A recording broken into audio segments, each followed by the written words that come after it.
Take it away, Jeff. All right, so Ellen, before we start, I want to just make a quick introduction of someone here. Quick.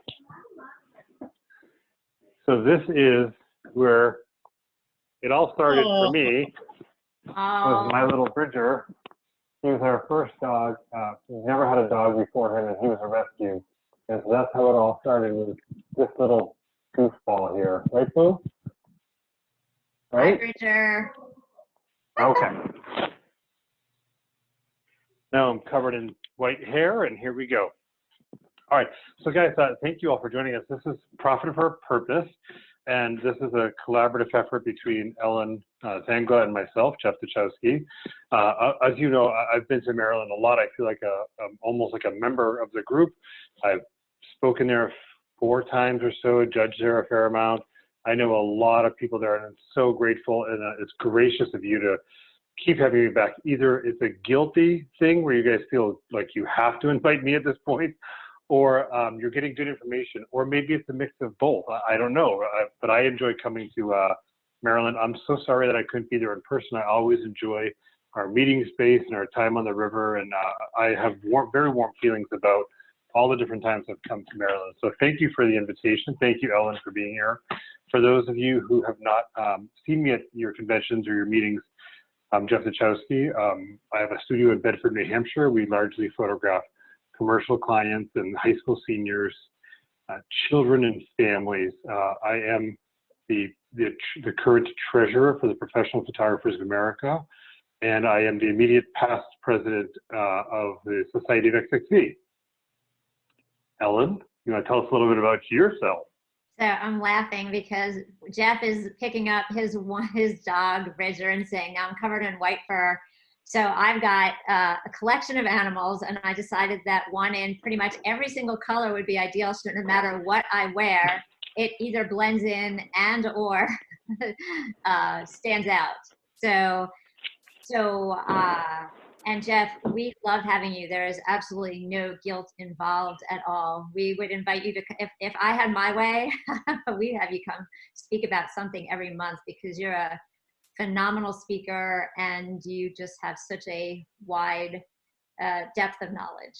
And yeah. You're kind, thank you. We love having you. So just quickly, I'm a pet photographer, pretty much outdoors only, and I'm based in Northern Virginia. I'm part of MDPPA because a long time ago, I took a super one-day workshop with Mike Busada, who was, I think, president of MDPPA at the time, and he told me about the group, and I came and visited and absolutely loved it. It's some of the Virginia groups, they kind of meet south of me, and there's a lot of traffic. So Ellicott City is, or Columbia now, I guess, where we meet, is just kind of a nice back roads drive, and it's a great organization, and I love being a part of it. Awesome. Well, let's get started here. And so first, really, thank you to a whole host of people here, okay? First, I want to thank Marathon Press, who produced both of our art books, both Ellen and ours. What's the proper tense for that? Both mine and Ellen's art books. And so they did a great job. They were really easy to work with. I can't say enough about how they proofed my book. They found a couple typos after reading it 400 times and looking at the layout. They were kind enough to have actually read my book and said, hey, are you sure that this is correct? You know, and so that was fantastic. I also want to thank White House Custom Color, who is my absolute partner in all of the things that we do.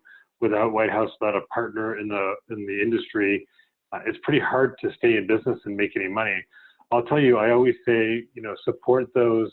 I don't care which printer you use. I don't care which, you know, who you get your cards from or any of that stuff. What I care about is that your printer or your lab is in the industry trying to actively help our industry.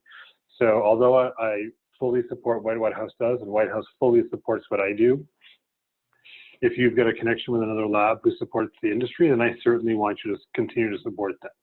I'm big on, when I look to see who sponsors Imaging USA, who sponsors talks like this, who sponsors your conventions, those are the folks in who I really want to make sure we're giving as much effort as we can to keep them in business. I want to thank you guys. Many of you, I know some of you are not in Maryland PPA, but many of you are. And I always joke that I'd love to see a state affiliates and a state association. You know, you guys talk about your dues. I don't know what it costs to be a member of Maryland, but you know, you get your dues. And I don't like that word because it's got such a negative connotation to it. I always view affiliates and state associations as it's a collaborative effort. You guys are pooling your resources to bring in speakers, okay? And so when you think of it like for whatever it is, it's probably, is it under $200 to be a member of Maryland? It's $250 a year. $250 a year. So you pool your resources and you get all this education that you could, if you were to bring in any one educator on your own, it would be $1,500 or $2,000. So for $250, you guys have all this education. I love the concept of you guys pooling your resources and working on your crafts together. And lastly, I want to thank PPA because without PPA, without the educators, the jurors, the staff, the previous board of directors, all the volunteers at Imaging USA, there is no Duchowski photography without what PPA has done for our industry and for me personally. Every time they ask, can you do this? The answer is yes, I'd be happy to, because the lifestyle that I lead and my children lead is based almost solely on the efforts of other people who have no idea who I am. And I'm grateful for what they've done. And I just wanted to echo quickly what Jeff said. I especially want to acknowledge Marathon. Not only are they my sponsor, but they also are, as Jeff said, huge sponsors of our industry. We know every time that we go to Imaging, we see a big booth, and they do everything that they can to support our industry. And kind of like Jeff, they did a phenomenal job helping me with the book. We went back and forth. It was really helpful just to be able to kind of see test versions of the book as I developed it so that I could refine it as I went. And that I truly appreciated that. And I also want to say how much I love MDPPA. I feel fortunate to belong to such a great state association, our continuing education. And Jeff and I didn't go over, we like went over what we're going to say, but we didn't go over this specific part. And Jeff, pretty much what you said is exactly what I was going to say, is that we have amazing continuing education. We put on fantastic print competitions. I can reach out to anybody. I see Pam Long's photo kind of on the top right of my screen, and I've talked to Pam about photography before. I've talked to Lydia. You can reach out to other members and get their feedback and get their advice, and that's amazing. And I've made a ton of really good friends. Not to mention, this is how I met Jeff, and my world is a far better one because he is in it. Very kind. Thank you so much. And I too love MDPPA. When I look through the people who are on here, there's so many people who I've had many conversations with over the last 10 years of times that I've come to visit Maryland. So, okay, can we stop the MDPPA gush fest yet? Are we ready to move on to actual substance? Okay, good. All right. All right, so let's go through here. I wanted, if you guys text the word "the jam," and I think it works in both caps or other lowercase or uppercase. And sometimes Verizon gets funky. If you're a Verizon user, if you don't get it right away, don't freak. If you type the word "the jam" to 38470, it'll ask you for your email address, and it'll send you a PDF download that Mary Fisteller and I wrote called 8 Mistakes Businesses Make Without Even Knowing It. Kind of not exactly related to profit for purpose, but it's all techniques that help make you more profitable in these times. So text "the jam" to 38470. And before we go, one second, before we go further, we don't know how long this will be. We're gonna, if we might, because we're both East Coast folks, we might be talking really fast, and that's our nature. So this could be an hour long, this could be 2 hours long, depending on questions and stuff. So hopefully you have a beverage and your cameras aren't on, so we can't see if you run out and pour yourself something. It is 6:15, okay? So that's all good. Ellen, take it away. All right, so thank you again for tuning in tonight to listen to me and Jeff. What we're going to talk about tonight is the creation of our Tales projects from start to finish. So from how we conceptualize the project, through our book launch parties, and everything in between. And while both of our books focused on pets, our model applies to many more subjects, although they probably won't be as cute as puppies or kittens.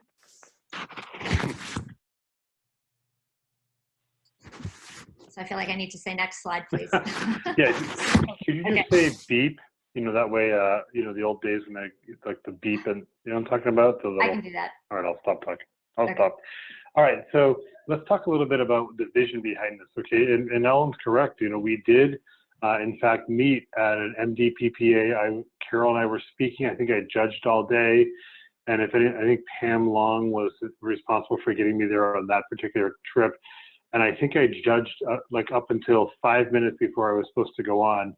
And I was eating pizza behind the screen. I was eating pizza behind the screen because our program was coming right up onto it. You guys happen to have a lot of entries that year, and so it went a little long. And that's where Ellen came up to me and said, Angela Lawson told me, who's on this call today, make sure you give Jeff and Carol a hug. Jeff is particularly good looking. And no, I'm kidding. I'm making all that up. But Angela did say, give him a hug, and that's how we met Ellen, and that's how we're here today. So here's what we did. So here's what our vision was. We wanted to create a way to showcase our photography and have it be something beneficial to us, like on a personal level, to us on a financial level for like our studio. And it also had to benefit some of the animal rescue leagues or animal rescue groups in our neighborhood. And so Ellen presented the idea to me, and I kind of took it and said, we kind of played back and forth about how to do this better. You know, we joke that we're two totally different studios. One's meat-based and one's plant-based, you know, because I'm a carnivore or I'm a meativore, and I'm a meatitarian, and Ellen's a vegetarian. And so that in and of itself gave completely two different perspectives on an art project. You know, Ellen's book is horizontal in nature. My book is square. And so, you know, I have a look that, you know, we'll talk a little bit about the differences, but my look is all in the studio and Ellen's is all outside. And we'll go into depth about that. But the key was that we were able to bounce ideas off each other.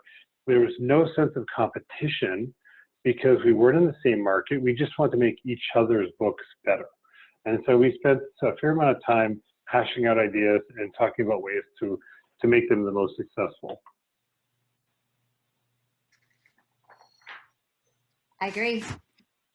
So, sorry, I'm just getting caught up with the slides. Okay, so so we really did approach our projects with the perspective of helping animals in need in our local communities, but we also realized that we have businesses and that these businesses need to be profitable. So while these projects were fundraisers, and that is how we talked about the projects every time we talked about it to anybody, they took many, many hours of our time, and we needed to run them in a way that was profitable for our businesses, as well as benefiting the groups for whom we were raising money. So in addition to adding revenue to our businesses directly through photographing the book, we also wanted to gain new clients in our communities. So we wanted to increase awareness of our businesses by doing these books. And so all I photograph are pets and pets with their people. So my goal for doing this book from kind of a growth perspective was I wanted to reach new pet portrait clients. I wanted to kind of add, that's basically, I wanted just to continue to grow what I was already promoting. Yeah, and for me, I had a similar goal in the sense I wanted to cement myself as the expert, the image making expert in my community. And so I had a couple local pet photographers literally say to me, I'm kicking myself. How did I let you do this project? Why didn't I think of this last year, 2 years ago, 3 years ago? And it stems from the fact that I wanted to be the photographic authority. And so for me, although pets is only a part of our market and a part of our business model, for us, I wanted to introduce myself in a really good way, like create relationships with new portrait and commercial clients. And I felt that through the fundraising efforts, I'd be able to meet commercial clients who needed headshots or commercial campaigns or bankers or that sort of thing. And then I would also have an opportunity to make connections with people who brought their pets in, and I could say things like, when's the last time your family portrait was made? you know, like I could take our relationship and then also start talking about how you had a great time here. When's the next time we can work together? Because I'd love to see your family. I'd love to photograph your high school senior. I'd love to do more work for you. And so the goals, although sound altruistic, and they are, because we were trying to raise money, much needed funds for these different pet charities. I remember there's a turning point in Ellen's discussion. Ellen had come to me and said, I want to do this. And I said, no, you can't do that. You have to make money at this because it's way more work than you think. This isn't you writing a check for $250. This is you giving a lot of effort to write that check. And so it has to be a good business model. It has to make financial sense. If you're not making money on it, what will happen is that you'll ultimately never do the project again. And more charities down the road will suffer because you didn't price it correctly. And again, we're going to talk about how we priced and everything shortly. And I think specifically what Jeff said was, think about what percentage of your calendar year this is going to be. And for me, this was probably 60+% of my calendar year. And Jeff was absolutely right. If I hadn't priced the sessions the way Jeff recommended, I would have been resentful, for one, but it would have been an awful lot of time that I would not have been making any money. And so I'm just really glad we spoke. And just kind of getting back to the growing my pet portrait business, I photographed the book exactly the way I run my business, which is outside, kind of in different settings. And so for me, it was a way to kind of continue to showcase my work and just reach more people doing it. So in terms of how we chose our charities, we both focused on local animal welfare groups that had high name recognition and reach in our communities. So we chose local groups because we wanted to focus on the communities that we were living in, kind of rather than wider reaching national organizations. And we also felt it was important to choose broader groups rather than niche organizations because they have larger reach in our community. So that would appeal more to the people who we wanted to be included in the book, meaning the clients. They felt like they were helping these, bigger organizations by being a part of the book. And that was also more appealing to sponsors. So like we didn't focus on like snake rescue or turtle rescue or anything like that, just because obviously that's a little too niche. We stayed away from controversial groups for obvious reasons. You don't kind of need to have any of that going on. So, and then we also met with the groups early on in the process to make sure that they were buying in, because their reach is going to be bigger than our reach, not only kind of independently, right, but exponentially. So we wanted them to kind of help us market the book, not just after the book was produced to sell it, but kind of in the beginning when we were looking for clients. We wanted them to be able to reach out to their mailing lists, their Facebook following, to say, hey, look, this book is going to raise a lot of money for us. Would you like to be involved? Would you like to have your pets featured in a book? So we met with them early on to do that. The two groups, I chose two groups. Friends of Loudoun County Animal Services, that's the nonprofit arm that benefits my local shelter. And my shelter has a great reputation. The Loudoun County Animal Shelter has a great reputation in my area. And then the Loudoun Community Cat Coalition, I'm on the board for that group, but I also, two of my cats come from there. So I was a little partial to kind of thanking them personally, because my cats are all awesome. So, and Jeff? Yeah, I just want to add one thing here, is that for us and for me, Bridger came from a shelter, a gigantic shelter. They saved 500,000 animals in Massachusetts. We went there because we didn't know what we wanted for a dog. And every time we went to the animal rescue in New Hampshire, they had large dogs. We weren't looking for a large dog. That's just going to be what they happen to have. And they had a lot less. And so we couldn't directly support the place that we got our little boy Bridger in, but we could pick somewhere local. And I'll tell you, I've counseled and mentored someone who was trying to do this project, and they didn't get buy-in from the board. And I'll tell you that when Melon mentioned that we met with these people ahead of time, if there isn't excitement and there isn't buy-in immediately that they want to devote some of their resources to help you with this, then find another charity, because you need this charity. How you choose a charity and why and how you decide to work with someone is such a big deal, because if they don't care, your book is a failure.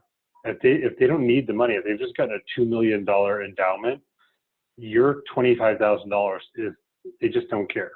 So it's important to know that if you're not getting like an enthusiastic hell yes, then it's a hell no for that charity. Okay, so keep that in mind, that they got to be bought into you, the way you do business.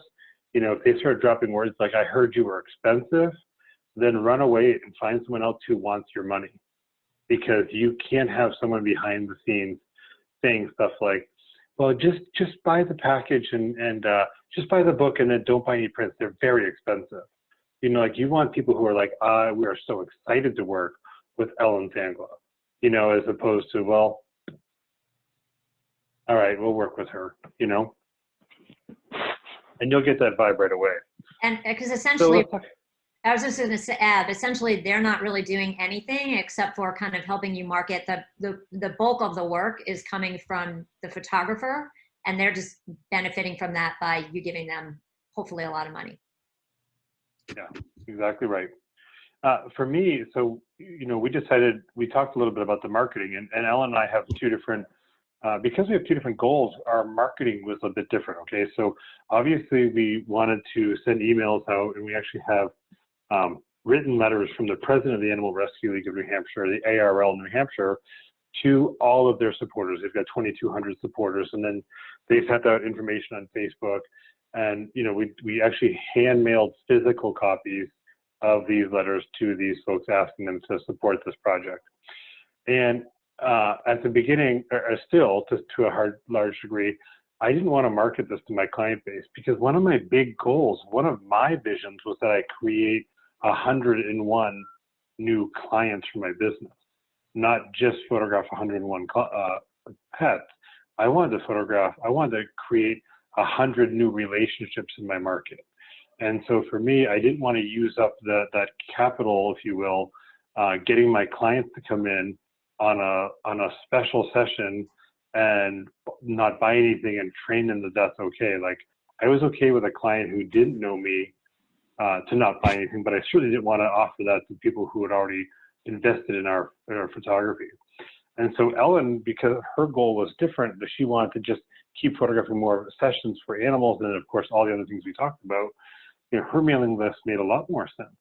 And it opened her up to maybe some new animals. Like, maybe she had a client who just got a new dog a year ago and now it hasn't been photographed. So let's include both dogs in the book. And like, it depended on if she was okay with connecting with both the information she got from the shelter, the Loudoun County, Friends of Loudoun County, and the cat rescue, as well as her own group. She also did a lot of pet events that she was able to gather names and contact information, leads, like it was a big lead magnet for her to help promote and push the book. Now, I'll tell you this, we both did emails. I created I think we both created Tales of 101 Tales of Bedford, Tales of Loudoun County Facebook page, specific Facebook pages that were separate from our photography pages to allow different types of community buy-in. And so we created those, and those were a nice launch point for people to gather and grab the information. And then of course we asked our shelters to my shelter poured some money into the mailing. They paid for all the mailing. And what's really cool is when we started both looking at what press we could get. Now understand, if you're in Pittsburgh or DC, the chance of you getting television press is probably smaller than if you're in Manchester, New Hampshire. And so we're a market of about 400,000. So we called our local, news magazine that happens to be called New Hampshire Chronicle. And they came in, they ran an 11-minute piece on our project. And so we knew they were coming. So we brought interesting animals and interesting people who were good on camera so they could talk about the process. And if anyone ever wants to see that clip, I'm happy to send you a link, or if you want to find it, you just type in New Hampshire Chronicle Pet Portraits, and you'll be able to find this pretty cool clip to see me having a horse. They document me photographing a horse in my studio, which is a fun little thing. Ellen's television things were great. They were sit-down interviews in which her dog was with her, and she had both coverage on several different news magazines, both shooting the project, sitting down talking about the project. I did a radio interview, plus we saw information in newspapers. Because it wasn't so specific to a person or a family, I swear that the journalists were more interested in talking about puppies and kittens and pets than they would be if it was like that this family needs a leg up. Like, everyone wants to help the animals. And so I think that if you go this route, and again, you're not in like the New York City market, you can get television press, and it's free, and it actually would normally be very expensive.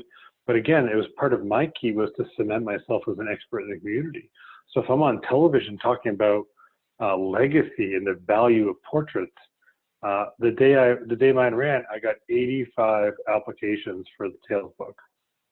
Immediately I got 85 that night. So a lot of people saw it. It was kind of an incredible thing. So there's a lot of different press you can do. Radio, I mean, everyone jokes, how can you sell photography in the radio? Well, I just went on to a morning program and talked to people about the project.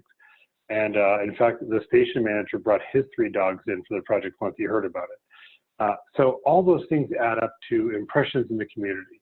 And again, creating you as being a pet expert or whatever your project is. In Ellen's case, it helped her and all of her other advertisers. So this is an interesting thing. Ellen and I looked at this. This Facebook post on the left was my very first Tales session. Now, Colleen is her name, and we ended up photographing all 3 of her dogs at one point. And so this was my first post, and there's like 6 likes, no comments. And then I photographed the horse, and there's like 50 likes and 20 comments. Then I created grids of 9 and started tagging the owners in each photograph. And I've got 40 comments, 23 shares, 131 likes. So my point is that this started creating an engagement. This was first, and this was somewhere in the middle. And so I'm actually hovering over my screen, but I don't know if you guys can see my mouse. This one was first, and this is halfway through the project. And we were building steam here, and it worked really well because we started tagging people on their pets' portraits. They then felt compelled to share it.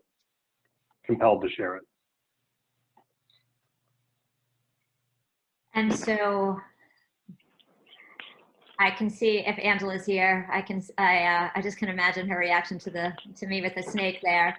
But just kind of getting back to what Jeff was saying about kind of the marketing early on. So I did send an email out to my entire email list, but I have a lot of people on there. Most of the people on there far and away are not actually my clients, but they've come to some type of event I've done. So I was emailing people that had already kind of at least at some level expressed an interest in potentially working with me because they signed up for my mailing list. So, but so then a lot of the marketing I did, obviously Jeff covered a lot of it, was, in the press. So that top right graphic was an article that ran in one of the local papers, Loud and Now, I think. And kind of, I always led with, my goal with this project is to raise $25,000 for 2 local animal welfare groups. And that's a pretty significant chunk of change. And so a lot of people, I think, really bought into that, wanting to kind of help these groups. That $25,000 goes a long way in animal welfare. So, and kind of a lot of what I showed through my different Facebook posts were things that I thought were going to get a lot of attention. And certainly a photo with that snake, by the way, is not poisonous and is not a constrictor and is very, very actually smooth and silky. So I put posts up to continue to show that I was active and shooting and to kind of get engagement and get people interested. The top one kind of that pullback shot is a therapy dog that I photographed in one of the local libraries. It's the only spread that has people in it because he's a therapy dog. He goes into the library and children read to him, or he reads to children. And so that was kind of a cool shot. We got in there before the library opened. And then the Redskins obviously are very well known in our area, and my client, who's become a friend, so you can see her, I'm pointing to my screen, which you can't see, but she's holding one of her dogs, and another friend of mine is a trainer. He's kind of in the back with her other dog. She's very well connected with the Redskins, and so people obviously commented a ton on that photo saying, oh, how did you get into, you know, their training facility? So Redskins record and ability to play football aside. So, but yeah, so those were posts that for me got a lot. I know Jeff's laughing. But those were posts for me that got a lot of attention. And then the other things I continued to do were, I wanted to show that I was actively shooting, but I didn't want to basically publish my whole book before it was online. So I would do funny shots from, you know, some of the sessions, or every once in a while I would show what I thought was a really great photo, because I did want people to think I was a qualified and talented photographer, and not just, okay, you know, here's a dog with, you know, his or her tongue out or something like that. So. Yeah, I want to add something that I think that it was important for Ellen to show her pullback because of the outdoor nature of what she was doing. It may not be readily apparent to the consumer. You know, we joke about, what's that phrase, that we can't even, a consumer doesn't even know what's good or bad, never mind what's good or great. You know, like they don't even know the difference between good and bad, never mind what's great. And so I love that her pullback here illustrated that there's gear, there's a technique, that there's a professionalism with the light stand. That the pullback shows that she's just not throwing the dog in a park and chasing after him with her 200mm lens. You know, there's some care and there's some intent in all of it. And I think that helps elevate Ellen in the eyes of her consumers. You know, she's just not using an iPhone chasing her canary around the house. Although that would be funny. That would be very funny, actually, So as you can All right, see, Ellen, let's talk about our offer. Yeah. And as you can see, our offers were very similar. So both of them, they're priced pretty similarly. They both included the session, a copy of the book. Jeff gave more money to charity than I did. And the other thing I think that we did differently, and Jeff, refresh my memory if I'm wrong, but I had my clients write 2 checks, one to me for $275 and the other one directly to one of the 2 groups. And I kind of just, you know, I figured the cat people that I had, the cat people write to LC3, the Loudoun Community Cat Coalition. I had some of the dog people write to Friends of Loudoun County Animal Services, and then I just tried to figure it out so that they would be as close to 50-50 as I could. I didn't want to run, I ended up doing 65 paid sessions, and I just didn't want to run $6,500 through my business as income. So Jeff, I don't know that you did it that way though. Yeah, if they wanted to write a separate check, of course, we were happy to let them do that. We had no problem with it. We didn't care because if you take in $6,500 and you write a check for $6,500, it's just a wash. I didn't want to take the time to say, well, I'm going to run a credit card for my portion, but I need a check for the second portion, and all of that, like the logistics for me. You know, if everyone's writing checks, that's a different story. But you know, many people paid with a credit card, and that was fine. I just was happy to write the Animal Rescue League check, or you know, a couple checks through the course of the program, so that we weren't like owing them a big amount of money at the end. You know.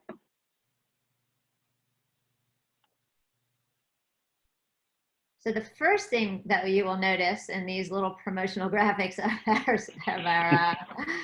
our promotions, or graphics of our promotions, I should say, is somebody used a graphic designer, that would be Jeff, and somebody did not, and you can clearly see the difference. So, but these were kind of the initial promotions that we did for our books. And so the one thing that I would like to point out is, even though I think, and I read Jeff's promotions too. I think our promotions were very, very clear that this was a fundraiser, but that we were not doing this for free. I cannot even tell you how many people contacted us thinking that they heard, oh, you're doing a book fundraiser. I would love to have my dog or my cat or my lizard or my horse or my whatever has a tail in the book. And then they were flabbergasted when they found out we were charging them for it. So even though you are going to be, we were super clear. If you read this, I don't know how you can not understand that buy a session and collaborator fee of $395 means that you have to pay, or mine is, you know, a portion of each session fee and book sale will be donated. People were surprised. Yeah, I had people, several people said, what are you paying me to be in the book? And I said, well, this is a fundraiser. It's not me donating, it's a fundraiser. Yeah, but my dog is the best dog in the world. How much are you paying to have him in the book? And apparently some people thought I was going to sell 60, 70, 80,000 copies of this book, you know, and that they should be getting royalties from the sale of it. It just, you know, that the Depeche Mode song, "People Are People." it's just a strange group of people, and pet owners are lumped in with some of the strangest. I mean, look at me and Ellen, like some of the strangest people out there for sure. Angela Lawson. Speak for yourself. So I did not have that happen, to be fair, but yeah. Yeah, I did. Let's talk about who were our book clients, okay? Because no matter what, anytime you get involved in something that isn't a commission-based portraiture, in other words, they contacted me through my desire marketing that they wanted to have one of my wall portraits up or something. Unless it's them contacting me, that's what I consider a commissioned piece, okay? So those people know who we are. They know what they're going to expect, what to expect of the session, what they're going to spend. This is really kind of a spec client, you know, and so we fully expected some clients to buy nothing, just take the book, and that was a risk we were taking. And some people bought extremely well because lots of people love their pets. It kind of just depends on who the person was. There was no rhyme or reason. I couldn't, you know, people who drove $100,000 Mercedes bought nothing, and people who drove Honda Civics bought big. There was no deciding factor that said, this is going to be a big sale. You just couldn't see it. But so 24 of my 101 animals were existing clients. And so we ended up photographing 65 individual sessions. Some of these existing clients had 2, 3, or 4 individual animals within the book.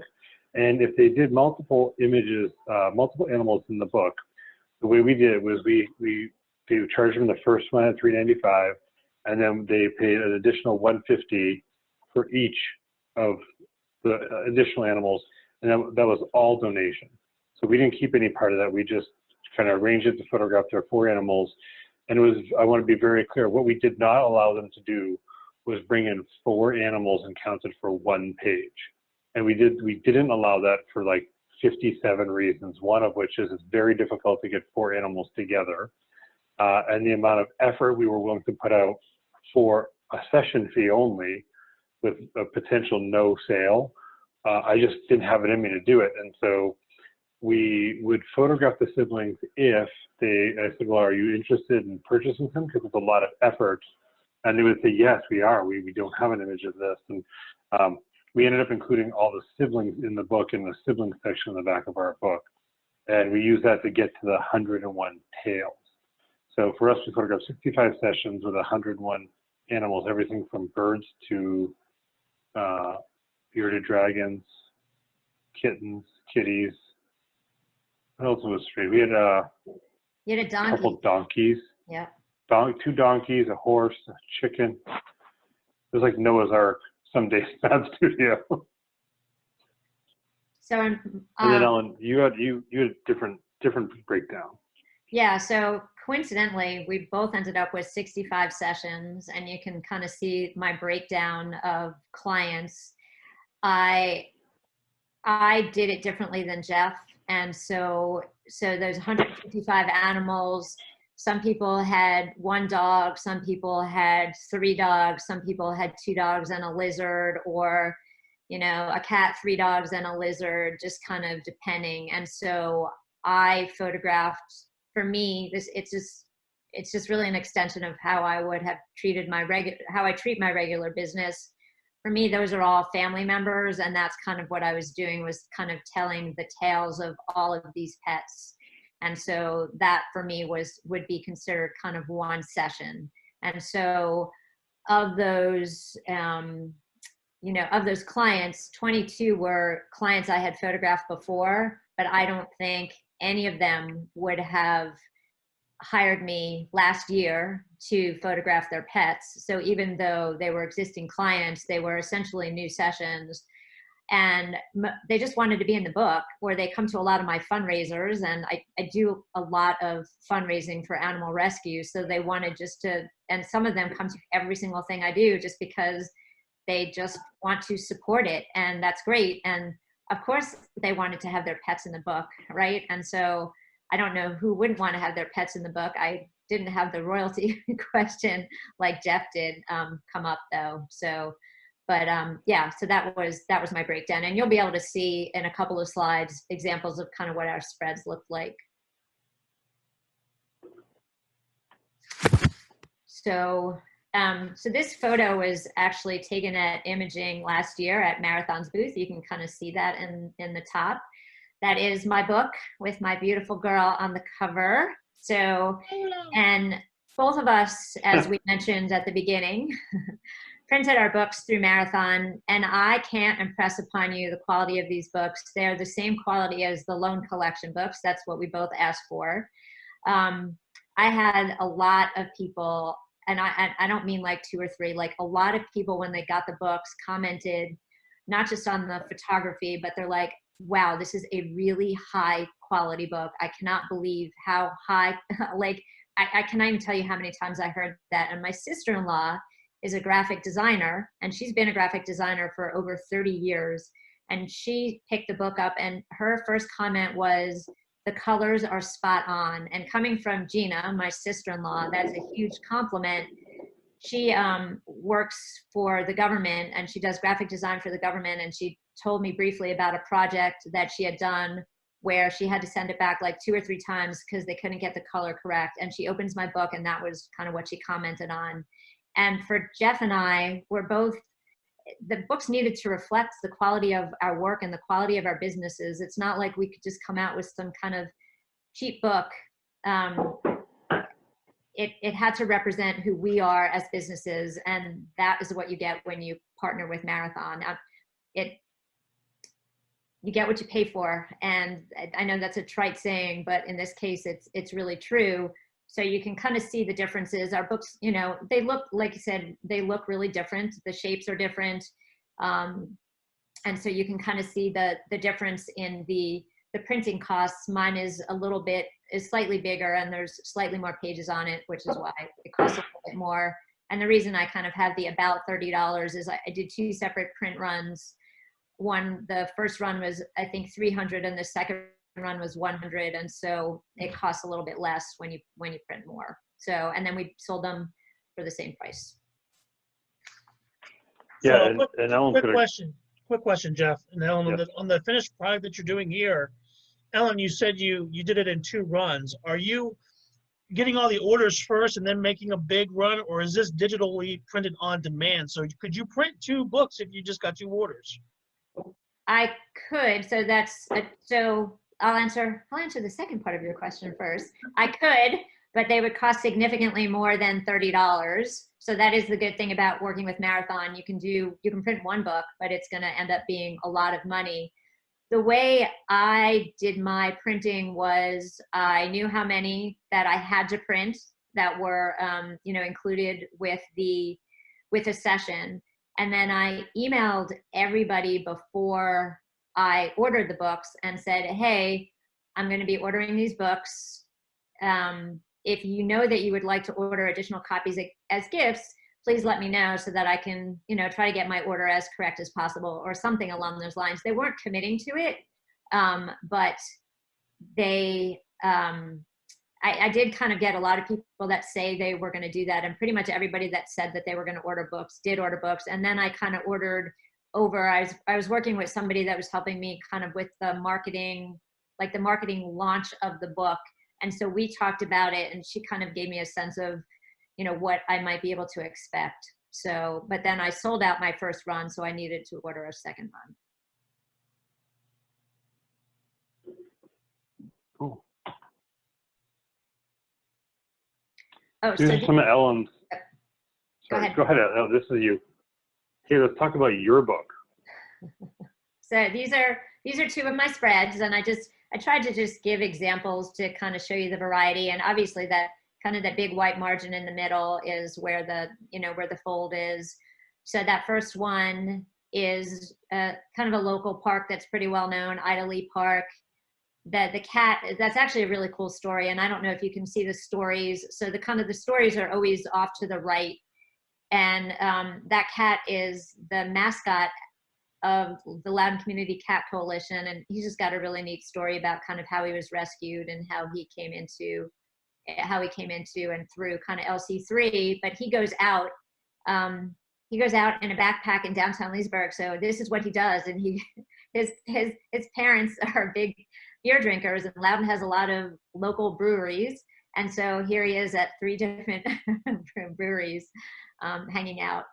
So, and then the next slide. Beep. Well, I want to just say, if you look carefully at the cat's eyes on the left, he's got big, wide green eyes, really. Like, you want me to drink that whole big glass? Fantastic. But what was in the bowl, can you go back for a second, Jeff? So this is a place called Fireworks, and they have, so we go there because it's super pet friendly outdoors in downtown Leesburg, and they have a menu just for dogs, and they have meatballs on there that are like 50 cents each. And it's kind of the same meatball that you get if you get the meatball sub, which is $9, but that's neither here nor there. But Mystic is the cat, and he likes the meatballs. So he got a meatball, and the beer was just for fun. So he didn't drink it. That's good to know. There's no animal abuse there. Yes, there you go. And then 2 Bostons, and this is it's actually a working farm kind of in my area. It's a place actually my son has gone to and worked out for a long time. And then, you know, action shots. And what I think I mentioned this at the beginning, but I wanted to show the county kind of. Loudon is a beautiful county, so not only did I want to show historic and scenic areas in the county, but I wanted to also show the county in different seasons. So I have, you know, fall shots, obviously winter, spring, and summer.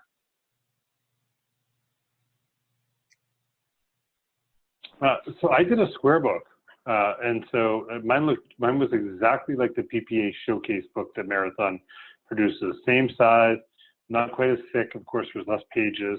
But I went and did 1 animal per page, and I only gave a story for the individual animals. So like Molly, Stuart, and Charles, that image is a grouping. So I didn't then have the client write a story about Molly, Stuart, and Charles. Molly, Stuart, and Charles each have their own pages with their own stories on it. And some people wrote deep, like gushing stories, and some people wrote, Juanita, my sweet Chiquita of the Blue Sky Farm. That's what she got. That's what I got from that client. Like she had five animals in, and they were all very, very like short discussions about their animals. And so everyone did different things. The one thing I'll tell you about when you do this is I had the clients write their story, but wow, it takes a lot of editing. You know, I'm so glad that we had the discussion about time, because people can write about their animals and I could have done a whole page of just writing for some of these animals. And I had to get it down to a block like this, a block like this to fit. So it had a consistent look across. And that is, of course, the cutest dog in the whole world, my little Bridger, with his little red bow tie. So he's the cutest. Listen, you're all muted for a reason. You can't deny it. He's the cutest dog you've ever seen. So let's talk a little bit, you know, I raised over $12,000, and I say Ellen barely raised $29,000. You know, she was such an underachiever about this. One of the big differences was really cool that Ellen was able to get a lot of sponsorship, like bigger sponsorship dollars. And even I think an attorney's firm bought 100 books from her. And so I had a goal of $25,000 to raise. I just couldn't turn the sponsors like Ellen could. And I'm not sure if the Animal Rescue had done so many asks to their sponsors that they didn't have money to further support a project like this. So I don't know what the reason was. They were thrilled with $12,000. Anytime I mentioned the money we were raising, I always called it, these are much needed resources. You know, I never talked about the money we were raising. I wanted people to be conjure up the idea of wood chips for the bunnies and feed for the dogs and, you know, medicine for the dogs who come in sick. I want people to be thinking about resources, not dollars, because dollars equates to a whole lot of things, but resources is a much more loving term in it. Anything you want to add to that, Ellen? I know I took some of your thunder there. No, that's okay. I agree with you. I feel like it's helping animals in need. That's kind of the language I used all the time. It's helping animals in need in our county. And I tried to really kind of spell out, like, what does $5,000 do? What does $1,000 do? What does $250 do? And, you know, I had those numbers, like, how much does it cost to, you know, trap, spay, neuter, microchip, and vaccinate a cat? And how, you know, where does $1,000 go? And what does the money go to for the Friends group? And I feel like that's really important for people to know how the dollars are being used. It's not just a total figure, but it's how are they being used? So, and I had a wide range of sponsors, not only from, you know, what you would expect, which is some of the, you know, the pet groups, so vet hospitals or pet boutiques, but like Jeff said, law firms and financial planners. So, and then you can kind of see the other numbers. I just want to point out that the page that you're seeing, that sponsor page that you have up there, that was in the front of my book.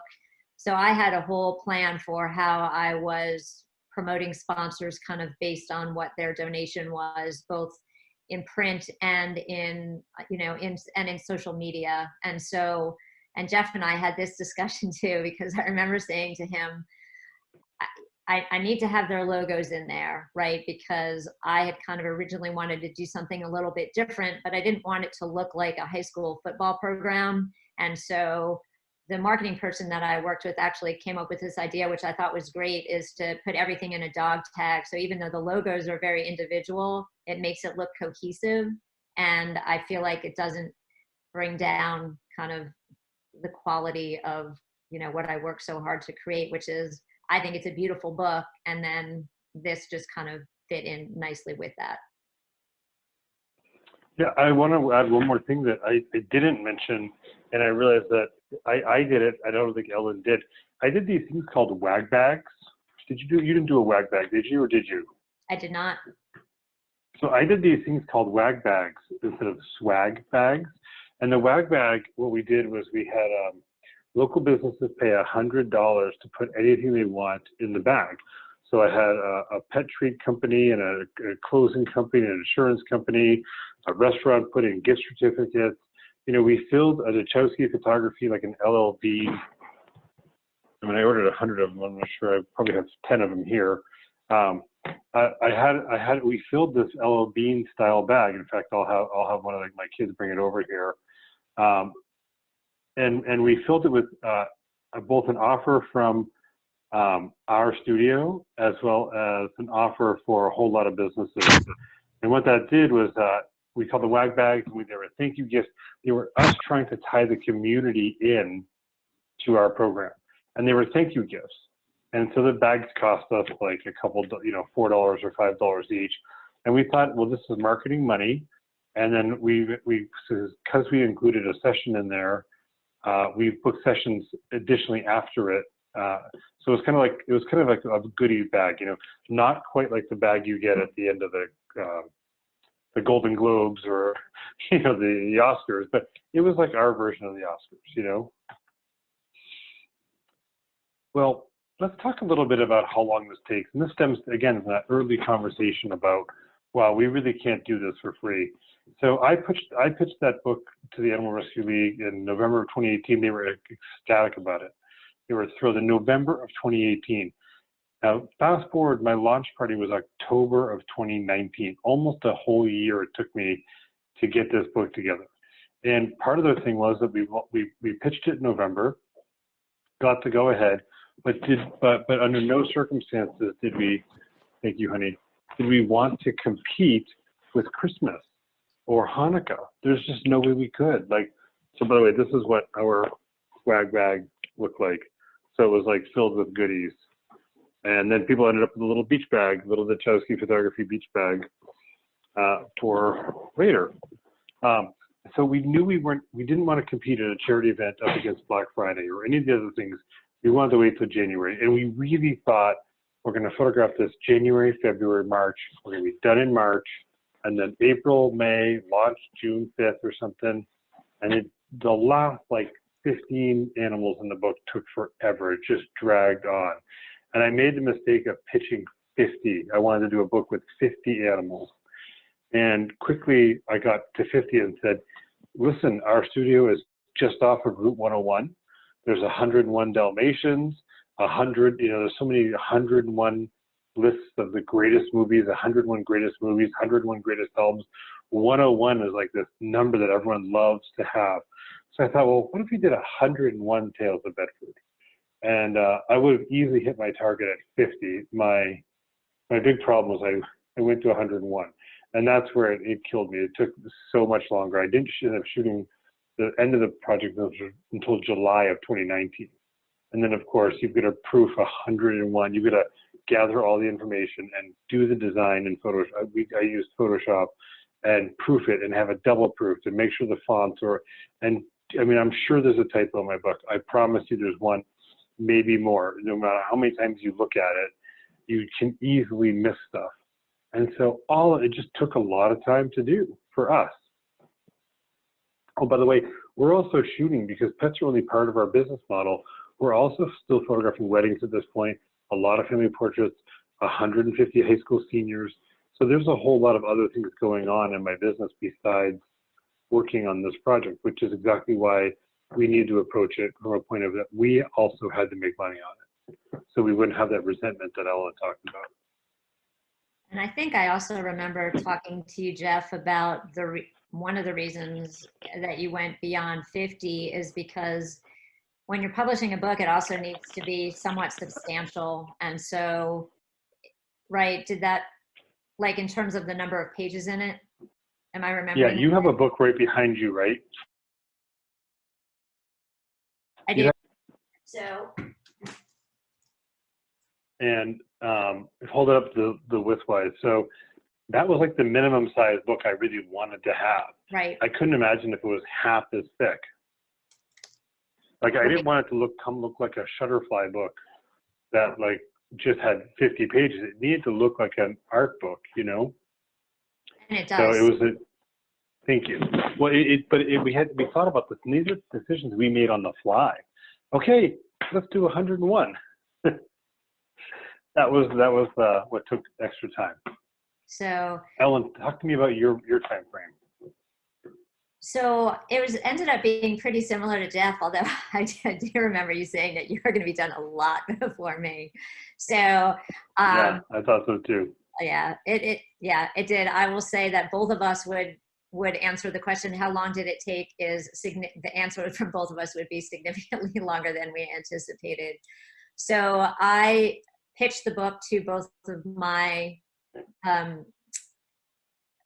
community groups, my charities in September, and kind of had the buy-in.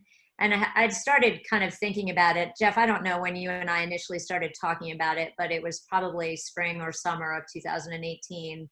I started promoting it and shooting it in the fall. So I I did some promotion of it in the fall of 2018, but not wanting to do a ton of shooting then because it's my busiest time of year. But I wanted to do some shooting then because I wanted to show the county with fall colors.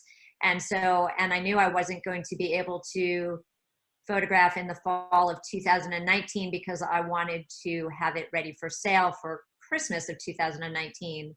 So my whole goal was to start shooting in October of 2018 and finish in June of 2019. So that way I could have the four different seasons. Being an outdoor photographer and photographing dogs in July, as anybody knows, is generally in DC area is generally not a good idea. So I think I might have done like a pool shoot in July and that was pretty much it. And so it's too hot and I needed to be done. And so that was my shooting schedule and that was how it worked. I did that. I edited and had some people helping me edit, Angela being one of them. Danica, I don't know if Danica's on the call. She helped as well with editing because there were 211 animals in the book because I had photographed some sponsor pets too and multiple, like, I can't even imagine. There's got to be at least 1,000 photos in the book. And that is just, it's a lot of editing. And so I had people helping me edit. And so then I was editing and designing the book and I used InDesign throughout the summer, pretty much all summer last year. I wrote my stories a little bit differently than Jeff. And then I hired a proofreader to look at all of them because I just wanted to make sure that there were no errors. And like Jeff said, I'm sure there's kind of something that slipped by, but that was a recommendation that I got from another pet photographer, Barbara Brady Smith, who had done a book before. And she said it was one of the best things she did. And hiring a proofreader, it was a great suggestion. It wasn't that much money. Then I had my book launch party in November. My goal was to have it, I wanted it to be done before Thanksgiving. I wanted my book launch party to be done before Thanksgiving. And that was the first time I distributed the books. And I wanted to have them for Christmas so that people could buy them as Christmas presents. And a lot of people ended up doing that. And I had a lot of press going on. I think I probably would have, and Danny, I remember Danny's like, woohoo, I saw you on, was it Fox? I think he's like, I saw you in Fox 5. So, which he did is like, I was just watching TV and all of a sudden there you were. There's it. And then I think I probably would have had more going on, but obviously with what started to happen with the coronavirus around that time, then that stopped. And the press was kind of the initial tie-in was book related. So I hired a PR person to help me with press. And so the kind of initial promotion on it was local photographer creates this book, raises $29,000, blah, blah, blah. But then I was able to kind of talk about other things too. So that worked out really well. Cool. So both of our launch parties were very successful. And I think if I'd known, I had no idea really what to expect with turnout. I did mine at a local restaurant and it ended up working out kind of well for everybody because it was a Thursday night. They weren't super, they're never super busy that time of year on Thursday nights. They were packed the whole time and they ended up, I asked them if they would donate a portion of their sales to the groups, which they did. So that was kind of a win-win. But I sat down at 4:00 to, so this is where people were coming to pick up their books. So this was the first time anybody had seen it. I sat down at 4:00 to sign books and didn't get up until after 7. And I'm literally not kidding you, like did not get up. I had a line out the door. People were coming in I had a lot of people just stop by. So a lot of people came by to pick up their books, but I had a lot of other people come by too.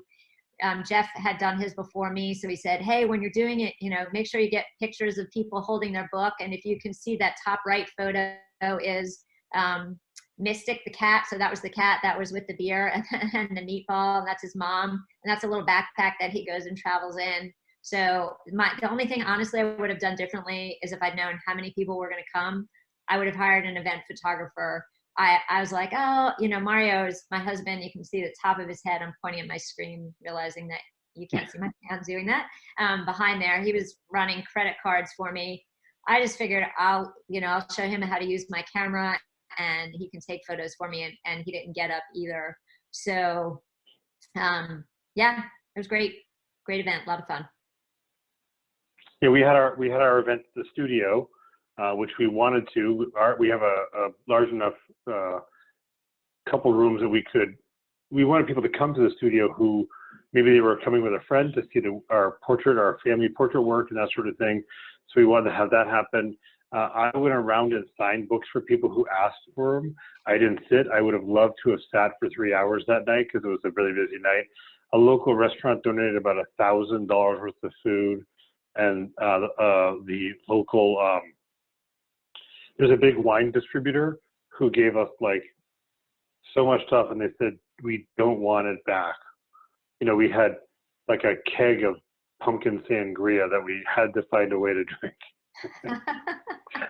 I didn't get Left invited over, to you know, that. we were just trying to be good people. You know, we didn't want to throw it away, and so we had all this leftover, a lot of leftover food. Like people just didn't eat as much as I thought they would eat. It's all good because it lifted, and I always made sure to keep lifting up all the folks who made that night a success, and it was fantastic. So talk a little bit, and we're getting close to wrapping up, and I know we've got some questions, I hope. I think I saw the chat box go off a couple times. So for me, you know, we collected 65 session fees at $225, and then print sales. And some sales were not, there was no sales at all. And other times we hit way like 2 times our average portrait sales, and they started adding on to family portraits, commercial clients, exactly what I hoped would happen. And I have a lot of people. I have a list I call the NAG list, which is people who I've said, is it okay to reach out to you and kind of keep reminding you that you want a family portrait? And they always go, yes, please remind me. And those are people I can call on when I say I'm going to the ocean in 4 weeks. I could easily photograph your family there as well. Would you like to? You keep telling me you want to get this done. Let's make this happen. And there's a lot of people that from this group that went on my NAG list. Now I'll tell you, I would normally start shooting that right now, but of course we're at a strange point in our history where we're not really marketing and we're not shooting. So when we get out of this phase we're in, I will certainly pull out the snag list and say, I know you're waiting to get your hair done. I know you're waiting to get your nails done because you've been waiting a long time. As soon as you do, let's finally get that family portrait you've been wanting all this time. And so kind of similar to Jeff, I had some clients who didn't purchase anything. I had some clients that purchased a couple of things, and then I had people that were kind of above, you know, at my average or above my average. It really was a very wide range of sales. One thing that I did also was, while I didn't include any people in the book except for the children with the therapy dog that were being, you know, that were in the library, if people wanted to include their families in the session. So I think Jeff jokes about, what did you say yesterday? That I do family shoots if the pets will let them be in it. Something like that. Yeah. Let the humans be in it. Yeah, so which is not quite true, but I told people, I said, you know, I'm doing the shoot anyway, and for me it was you know, a lot of time because I would have to go somewhere, you know, set up. So I'm there anyway. If you would like to be included, I'm happy to include you in the session, but those photos won't be in the book. And I did that. Not a ton, but some of those sales ended up being really good. And then I made not a ton of money, but some from additional book sales as well. And then we both got, as Jeff mentioned earlier, a lot of local press coverage, TV, radio, magazine, newspaper. There's Jeff with the horse in the studio. So, and there's the one on the left, they actually came out to the animal shelter, which was kind of cool because like Jeff said, it's great to be able to lift up the people that you're involved with. And that was great promotion for them. There's me and my girl who always steals the show because she's so beautiful on Great Day, Washington. And honestly, I think the photo on the right is probably my favorite. That's me and my son. We got a commending resolution from our state senator, John Bell. He's a huge supporter of animal rescue. He and his wife foster a lot of dogs, and they saw something that was in a local paper, and they called me, and it was one of those, you know, I'm calling from Senator Bell's office. I'm like, oh, why did I pick up the phone for a number I didn't recognize? I thought it was a political call. And then they told me what it was for. So Tommy was happy. He got to miss a day of school. We went down to the Capitol. This was kind of right before, and they recognized me on the floor, and we got to stand. So that was just, it's kind of cool because, you know, Tommy's at the age where he doesn't necessarily think I'm very cool. So it was kind of nice because he's like, that was really awesome. So yeah. So as much as we have all this information about what we did, let's take a little bit of a deep dive into what we would do differently. And some of this is collective wisdom, meaning some of it's stuff that I developed, or some of it's stuff that I heard Ellen say that I would then add to my life. You know, like that maybe that didn't affect me, but I certainly would, hearing Ellen's experience, change my ideas. So for me, I would limit the sessions and group them together differently. Like, so I think I would promote them a lot harder and group them all into like a full day of shooting them, you know, so that I wouldn't be having dogs coming in every day and picking up, you know, having a week of picking up pee and poop, or having, you know, like I would devote some time just in a row and blocks of time. And I would definitely work with multiple shelters if I were to do it again, because I would want them to compete a little bit. There's a couple good sized shelters. ARL gave me a fair amount of good time, like of their face time, but you know, it wasn't big money to them. You know, they're a big shelter, and so 12,000 or 15 or whatever they were going to potentially get. It wasn't a $200,000 or $300,000 or $400,000 grant. It was a much smaller. So they were very respectful of my time, and they did a good job for me. But I think I could have filled the book faster with more than one beneficiary, like more than like do 1, 2, even up to 3 large animal welfare groups in my area. And I called it 101 Tales of Bedford. I think I would probably call it 101 Tales in New Hampshire next time.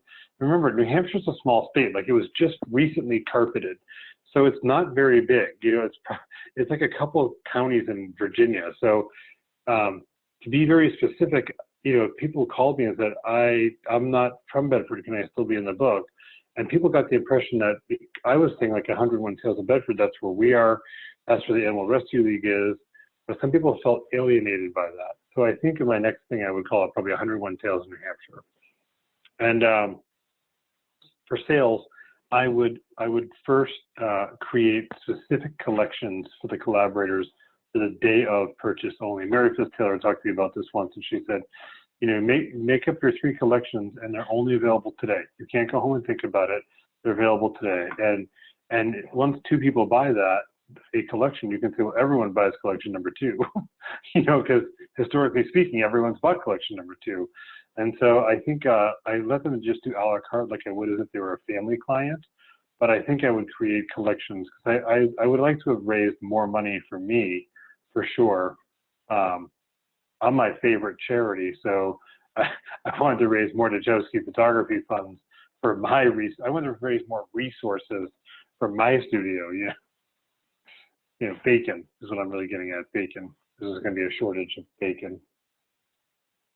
That's not something I have to worry about. Going back to the yeah, you know, studio in the beginning. So yeah, and I would, again, like, working these projects together was great because I feel like we both brought different perspectives to it initially, and as we went along, that we were just able to bounce ideas off of one another, and I think it made both of our books a lot better than they would have been independently.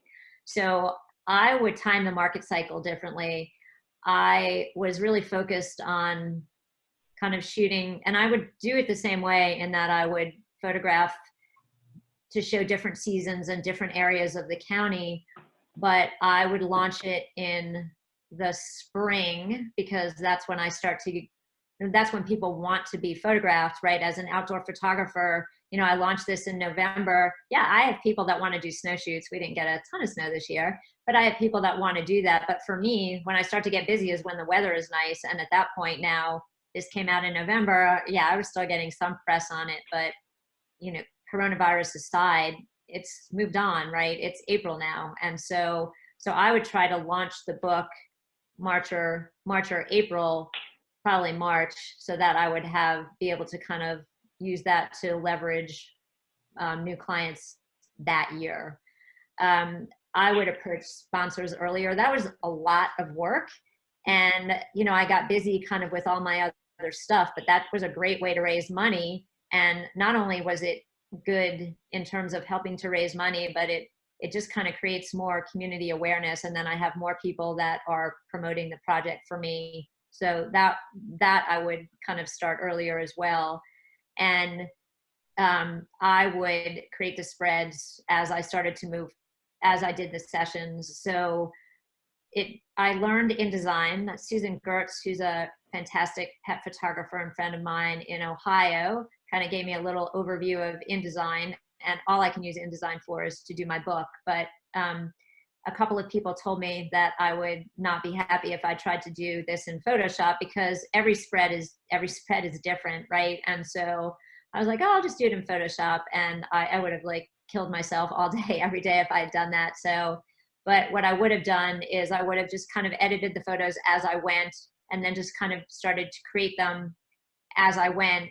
The reason I kind of held off was because I wanted it to kind of be cohesive. But I think now that I have a sense of what if I did it again, I feel like it would be similar. And since I have a sense of what I'm doing, I would just kind of, as I photographed, I would move, like edit and create spreads.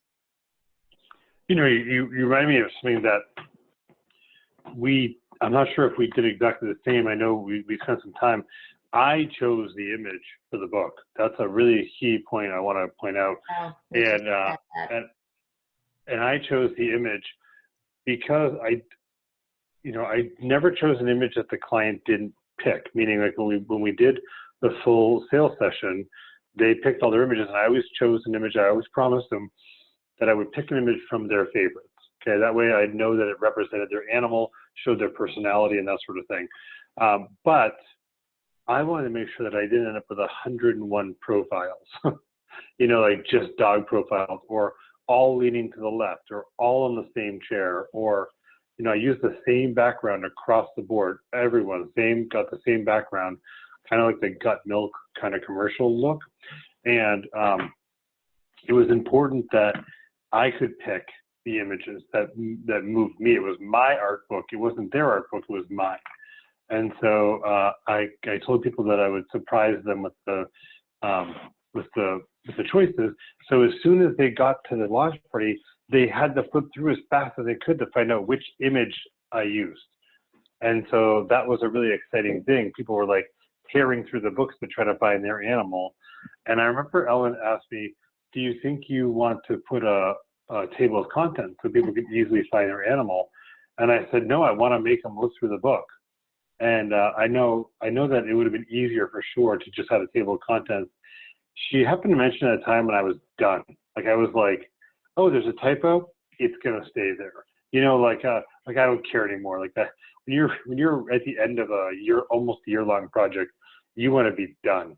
And that's the thing, is that's why we'd compress the stuff and do some things differently so that we'd never reach that point. But Ellen, did you did multiple images of the animal and you chose them, or did the client choose those? I did it the exact same way that you did, and for the exact same reason. So I showed people their photos after the session and said, if there's anything, and of course I only showed them photos that I liked anyway. So, which is kind of what we all do when we're shooting. We're never showing our clients work that we don't like. But what I said to them was, if there's anything in here that you don't particularly love, let me know, because I don't want to put anything in the book that you don't like, that doesn't represent your pet. But I want the freedom to be able to kind of design the spread how it works. And and pretty much for the same reasons as Jeff, even though mine were all in different locations. I just didn't want everything to look the same. So, and they were fine with that. And they kind of did the same thing. I did have a table of contents in the beginning, and, but people, you know, they got there and the first thing they did was go to the table of contents, kind of find their pets and then flip through, because no one knew what their spreads looked like until they actually got a copy of the book. And it was that whole kind of element of surprise and expectation. And people were so excited when they saw their book, when they got their books and saw their spreads. So would we do it again? Well, hell, maybe. You know, we said that you were looking for hell yeses. If they're not hell yeses, it's a hell no. I think that we will likely do a book again, a Tales book again. I think we're going to let some desire build in it for a bit for us. I know Ellen and I talked about her starting another book before coronavirus happened, and then we talked about the timing. We actually shifted the timing so that it was better for her business. So I know she's a hell maybe. But the thing is, I'll tell you that this sort of thing can work for different things, right? All of the stuff that we said is all about the Animal Rescue League and the Loudon County Animal Shelter. Now take a charity you have in mind, and you might be able to turn this concept to work with it. In fact, I was scheduled to photograph 75 veterans over 2 days for a book project just like this. And I was scheduled to photograph the first one on March 21st, right in the middle of this coronavirus. And the second one was going to be April 15th or April 17th. Obviously, we haven't canceled the project, but we can't photograph. I can't be bringing in World War II veterans into my studio and risk getting them sick. So we've had to push that off.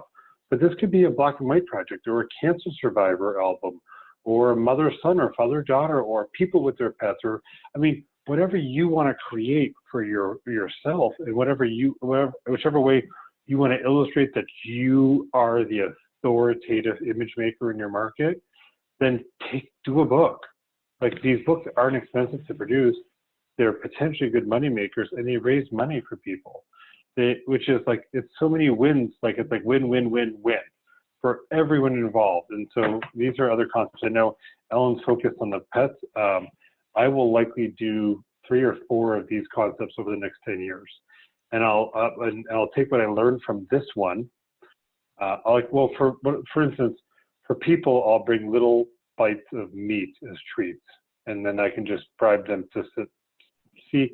I'm just seeing if you guys are listening. Is anyone out there listening right now? I'm listening. If anyone is heard anything I just said. No, we will apply this to the next concept. So a couple things that I want to talk about here before we open up for questions is we'd love for you to support our charities. And you can do that by ordering a copy of the 101 Tales of Bedford or the copy of the Tales of Loudoun County. And so you can write to us at these email addresses or call us. We're happy to ship a book out there, $95. A big portion of those proceeds goes right to the charity here. But, you know, and that's good for the charity. And of course, we make a couple dollars on the books, of course, that goes without saying. But I want to tell you why you all should order a copy of these books, is so that you have a hard copy to pitch a concept to a charity. It is so much easier to, Ellen, hold up your book for a minute, or my book, whichever book is handy, to be able to say to the American Cancer Society, I want to do this for you.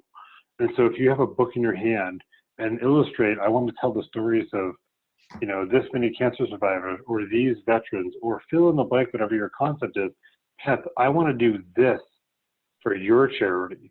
And I always joke that these books are the largest business cards you can make. Because when someone picks up this and it's got your name on the bottom of it, people love it. Gosh, you look like Ziggy there, Ellen. This is my crew. So I wanted to say that. So, but echoing what Jeff said, I already have a list started of people who want to be in the next one, because like Jeff said, it's the biggest business card you can have. People saw it and they're like, yeah, put me on the list for, you know, Barley wants to be in the next one, or yeah, I'm definitely doing this again. So Yeah. no question. Once people have seen it. You all know how to reach us. We're happy to ship it to you. Happy to, I have got 10 or 12 books left in this run. So also want to talk for just a minute about two more things here. One is the Jam. Mary Fitztaylor and I have a group called the Jam. And what it is monthly coaching. 12 photographers get together with Mary and I, and we deep dive on a subject once a month. And we work together, and then you give us your ideas, and we all work together. Kind of like how Ellen and I collaborated on the book, and so we have a set curriculum. We do have another group starting on June 1st. So if you're interested in having, like now more than ever, when you're like, where is my business going? It's so much easier when you look to someone with two people who have successful businesses to just say, you know, do this. And then you see it work, and then it's a little bit easier. So if you've got questions about the Jam, please reach out to me. I'm happy to tell you about it. I think it's fantastic. I wish I had it when I was when I was getting started.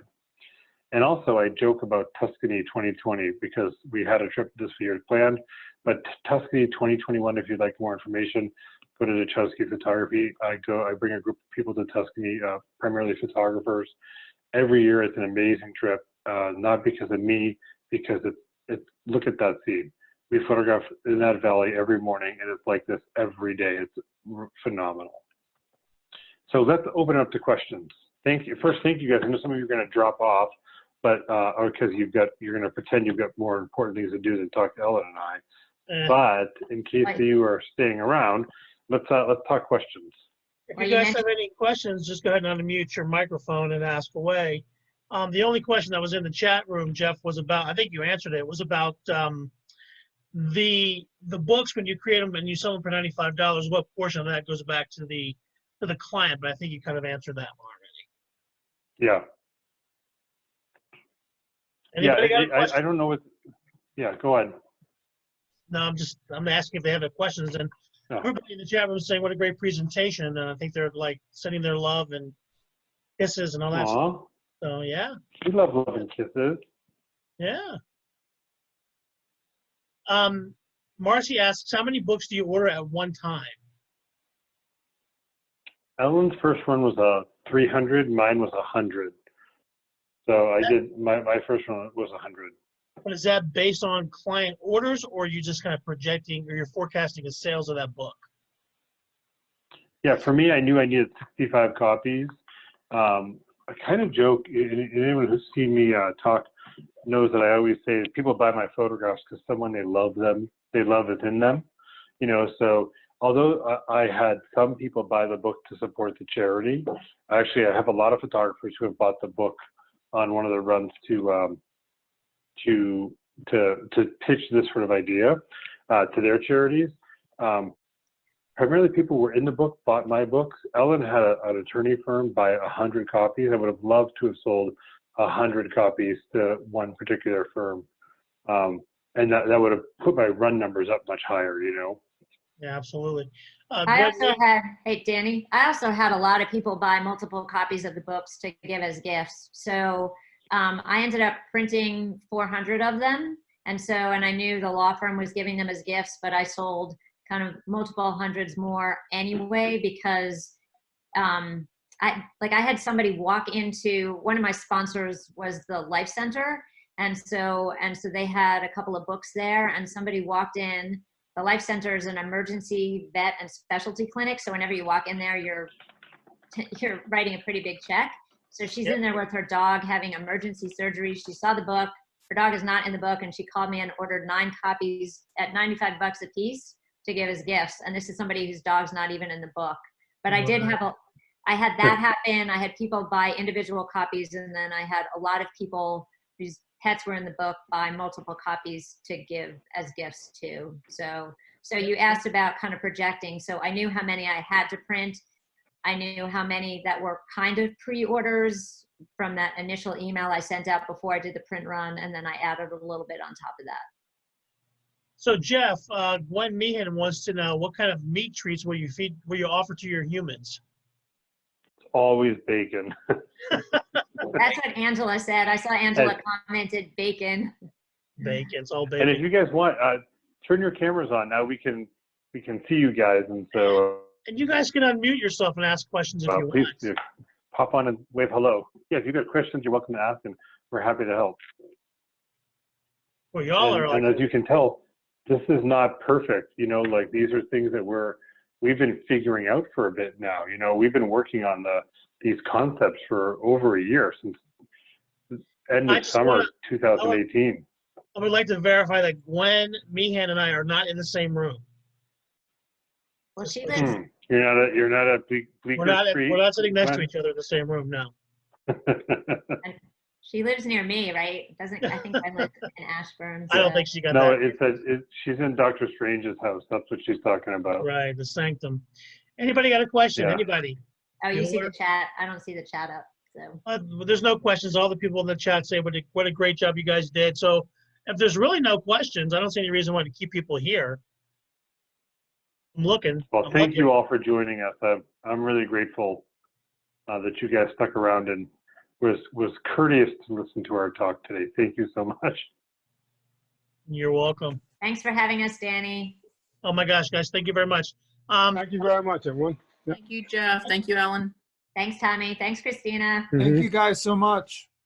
Yeah, thank you guys. Thank You're very welcome. Bruce and I will try to get this recording up as soon as possible, but please Wait, be what? patient. Exactly, Bruce. Thank you. Like what? Yep. Thank you guys. I'm gonna end the call. I'm gonna stop the recording, and you guys have a good night. Thanks for coming in. All right. Thanks, Bye, Danny. all. You too. All right. Take Bye, care, everyone. everybody. Yeah.